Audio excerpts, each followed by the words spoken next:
Hello दोस्तों, स्वागत है आप सभी का इलेक्ट्रॉनिक स्टडी यूट्यूब चैनल पर। नमस्कार। आज के अपने इस वीडियो में हम बात करने वाले हैं आपके बीटीसी डीएलएड थर्ड सेमेस्टर से जो संस्कृत का आपका कोर्स मैंने शुरू किया है। तो ये उसका छठा भाग है, भाग संख्या 6। यहाँ पर दोस्तों अगर बात की जाए प्रकरण को लेकर के, तो हम संधि के बारे में बात कर रहे थे कि संधि यहाँ होती क्या है। ठीक है, मतलब संधि क्या होती है, कितने प्रकार की संधि होती है, सारी चीज़ों को लेकर के। उसी के क्रम में स्वर संधि, व्यंजन संधि, विसर्ग संधि और स्वर संधि के प्रकार या उसके भेद के बारे में हम पढ़ रहे थे। तो उसमें हमने दीर्घ संधि और आपका जो गुण संधि होता है उसके बारे में ऑलरेडी हम बात कर चुके हैं। यहाँ हम यड़ संधि के बारे में बात करने वाले हैं आज इस पूरे वीडियो में। तो वीडियो में लास्ट तक आप बने रहिएगा मेरे साथ में, यड़ संधि के एक एक एग्जाम्पल्स को बखूबी समझने के लिए। तो चलिए शुरू करते हैं। इसमें आप देख पा रहे होंगे सूत्र जो है इसका दोस्तों लिखा हुआ है कि इको यड़ाची। ध्यान दीजिएगा, इको यड़ाची मैं यहाँ पर भी लिखे दे रहा हूँ, इको याड़ाची या ठीक है। ये इसका क्या है, सूत्र है। आपने अकह सवर्णे दीर्घः देखा, ठीक है। ठीक, जब आप बात कर रहे थे दीर्घ संधि को लेकर के, आपने गुण संधि में क्या देखा, आद गुणः करके लिखा हुआ था, उसके अर्थ को हमने समझा। यहाँ पर चूंकि अब हम पढ़ रहे हैं यड़ संधि को लेकर के, तो इसका जो सूत्र होता है ये को यड़ाची होता है। ध्यान दीजिएगा, जब आप हिंदी व्याकरण को पढ़ते हैं तो वहाँ पर इन सूत्रों को नहीं पढ़ते हैं। ठीक है, आपने व्याकरण पढ़ा होगा, बहुत कम ही देखा होगा हिंदी व्याकरण में कि ये भी लिखा हो कि इको यड़च होता है, अकह सवर्णे दीर्घः होता है, या फिर आद गुणः होता है, या फिर आप वृद्धि संधि की बात करो तो वृद्धि रेच करके होता है। चूंकि आप संस्कृत व्याकरण पढ़ रहे हो तो पाणिनि के जो भी माहेश्वर सूत्र थे उनमें क्या कुछ निकल करके आता है, किस तरीके से उन्होंने संस्कृत व्याकरण को बताया है, वहाँ जो है इन्हीं सूत्रों के माध्यम से यड़ संधि को डिफाइन किया गया है। सूत्र के अर्थ को जान लेते हैं। लिखा हुआ है इक प्रत्याहार। जब आप अकह सवर्णे दीर्घः की बात करते थे तो वहाँ पे अक प्रत्याहार था। ठीक है, यहाँ पर इक प्रत्याहार है। दोस्तों इक प्रत्याहार में एक एक चीज़ों का ध्यान रखिए। आपसे एग्जाम में ये पूछ सकता है कि इक प्रत्याहार कौन से होते हैं, उनको लिखिए। ठीक है, तो आपको पता होना चाहिए ई ऊ रील री करके लिखा हुआ है। जैसे उनके बाद या परे कोई असमान स्वर अगर आता है तो उनके स्थान पर यड़ प्रत्याहार हो जाता है। किसके, इक से कौन सा प्रत्याहार हो जाएगा, यड़ प्रत्याहार। इक प्रत्याहार से यड़ प्रत्याहार हो जाता है। और यड़ में कौन कौन से देखने को मिलते हैं, या व र ला।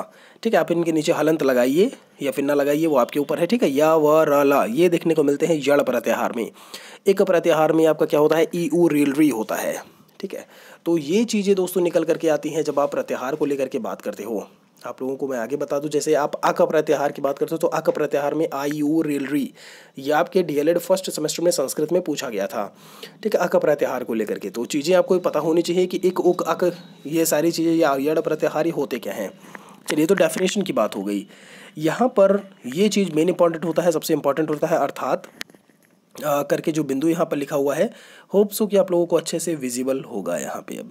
ठीक है, तो इसको बात कर लेते हैं। देखिए, जब ह्रस्व या दीर्घ ई के बाद असमान स्वर आए, अब भाई ई भी तो स्वर है, तो इसीलिए मैंने यहाँ पर देखिए लिख दिया है कि ई को जो ई है उसको छोड़ करके, अब ऐसा नहीं आप ई को भी काउंट कर ले भाई, स्वर आपका ई भी है और असमान स्वर इसलिए बोल रहे हैं क्योंकि वो आपका स्वरों में कोई भी हो सकता है, छोटा बड़ा, छोटी ई को छोड़ करके, जो कि ई नहीं है, ऊ रील री आपका कुछ भी हो सकता है। ठीक है, तो असमान, समान अगर तब होता जब मैं बोलता केवल आ आएगा, केवल आपका जो है बड़ा आ आएगा, लेकिन असमान स्वर इसलिए हैं क्योंकि आपका स्वरों में कोई भी आ सकता है।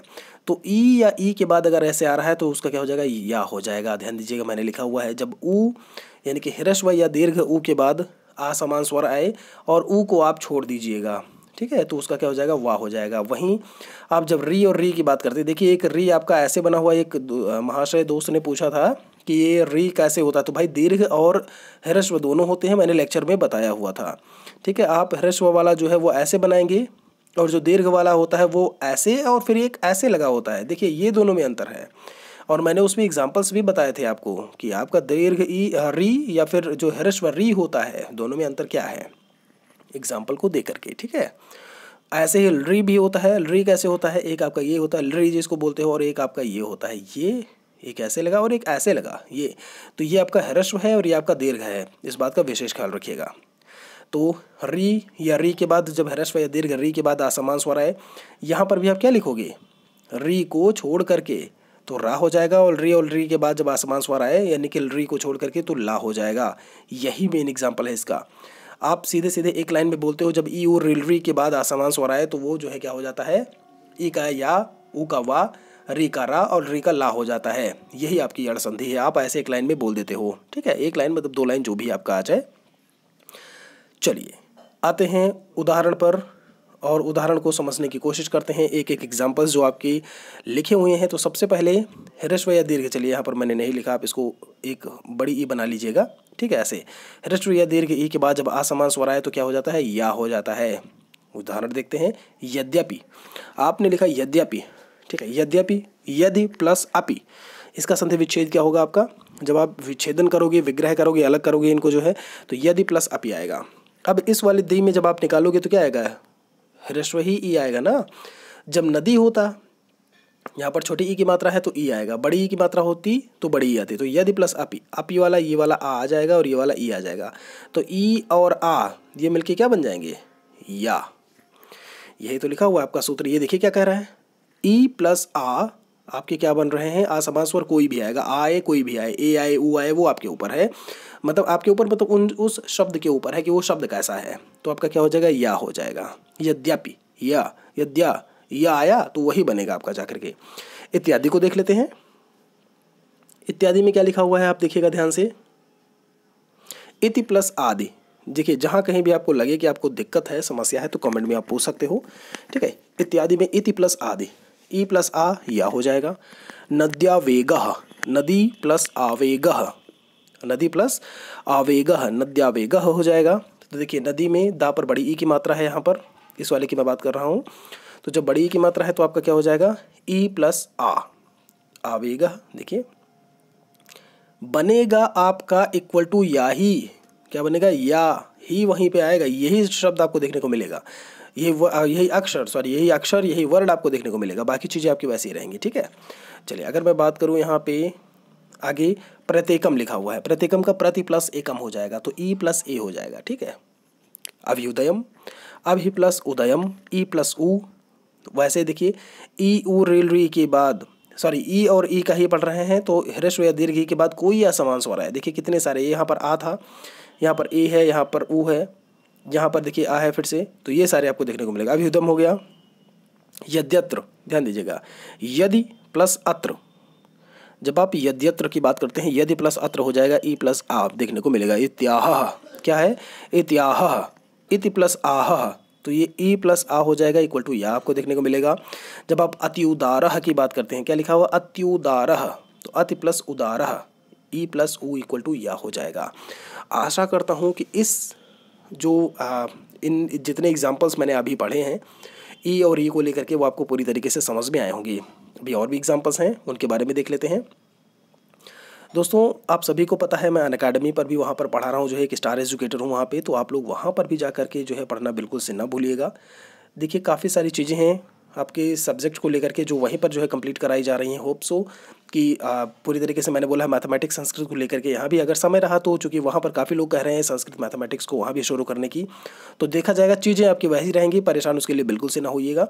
कई दोस्त मित्र हमारे हैं जिनको समझ में नहीं आता है, ठीक है, कि वो यहाँ पर पढ़ें कि कहाँ पर पढ़ें, एक ही जगह से पढ़ना सही होगा। तो आप लोगों को मैं बता दूँ, आपका पढ़ाया तो अनअकैडमी पर ही पूरी तरीके से कोर्स जा रहा है, ठीक है।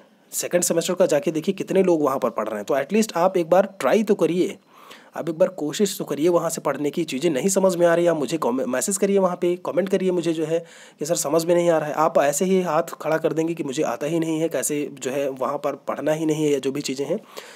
देखिए होता ये है, जैसे आप बोलते हो यहाँ पर एडवर्टीज़मेंट आ जाते हैं और सारी चीज़ें, वहाँ पर तो एडवर्टीज़मेंट भी नहीं आता। वहाँ से आप हर एक वीडियो की PDF फाइल डाउनलोड कर सकते हो, जो है वीडियोज़ को वॉच करके। यहाँ पे आप कहते हो PDF फाइल मैं नहीं देता आपको, ठीक है, आप लिखना भी नहीं चाहते हो पूरी तरीके से।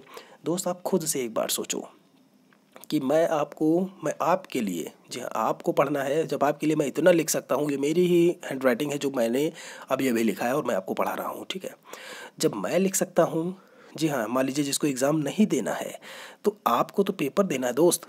आप केवल कितना टाइम लगेगा इसको लिखने में, केवल 15 मिनट्स, उससे कम का वीडियो होता है, केवल 15 मिनट देना है मित्र। आप उतना तो कम से कम दे ही सकते हैं। आप अपनी पढ़ाई के लिए पढ़ रहे हैं और आप, मैं हमेशा बोलता हूँ, जब आप लिख लिख के पढ़ेंगे तो चीज़ें बहुत अच्छी तरीके से आपको जो है कंठस्थ होंगी, आपको समझ में आएंगी। तो इतना करिए, इतना थोड़ा सा समय दीजिए अपनी पढ़ाई के लिए, ठीक है। आप केवल डीएलएड पास होने तक का मत पढ़िए कि डीएलएड पास हो गया आपका काम हो गया। आगे बहुत सारी चीज़ें हैं, यूपी टेट है, सीटेट है, शिक्षक भर्ती, कितनी सारी परीक्षाएं होती है। देखिए कितनी ज़्यादा मारामारी है सब में जो है, ठीक है। तो पढ़िए, तो सही से पढ़िए, एटलीस्ट लिख लिख कर पढ़िए, आप ही के भलाई के लिए मैं बोल रहा हूँ, ठीक है। तो होप्सो की बातें आपको अच्छी लगी होंगी, ठीक है। तो आप लोग अनअकैडमी पर भी जाकर पढ़ सकते हैं, महेश मिश्रा नाम से आप मुझे सर्च कर सकते हैं, वहाँ पर फॉलो करेंगे तो आपको नोटिफिकेशन वहाँ पर मिलता रहेगा। चलिए come to the main topic. चलिए यहाँ पर हरि आशा करके लिखा हुआ है, हरि प्लस आशा। एक और एग्जाम्पल, हरि प्लस आशा, तो ई प्लस आ का क्या हो जाएगा, या हो जाएगा, ठीक है। ये हो गया आपका। फिर गति ऊर्जा लिखा हुआ है, गति प्लस ऊर्जा, गति ऊर्जा हो गया आपका। तो ई प्लस ऊ का आपका क्या बन गया, या बन गया। वायुर्मी, ध्यान दीजिएगा, और इसका वायुर्मी वार्य प्लस ऊर्मी होगा, ठीक है।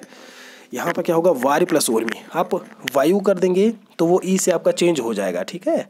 या तो आप यहाँ पर एक थोड़ा सा इसका बताइएगा, वायुर्मी, होप सो यहाँ पर वायु ही होना चाहिए, मैंने अगर गलत लिखा है शायद, तो वायु प्लस, तो ये किस में आ जाएगा, ई ऊ रिलरी, जो ऊ वाला है वो वायु, वो दूसरे वाले में चला जाएगा। तो वायुर्मी का एक बार आप देखिएगा कि इसका संधि विच्छेद होगा क्या, ठीक है।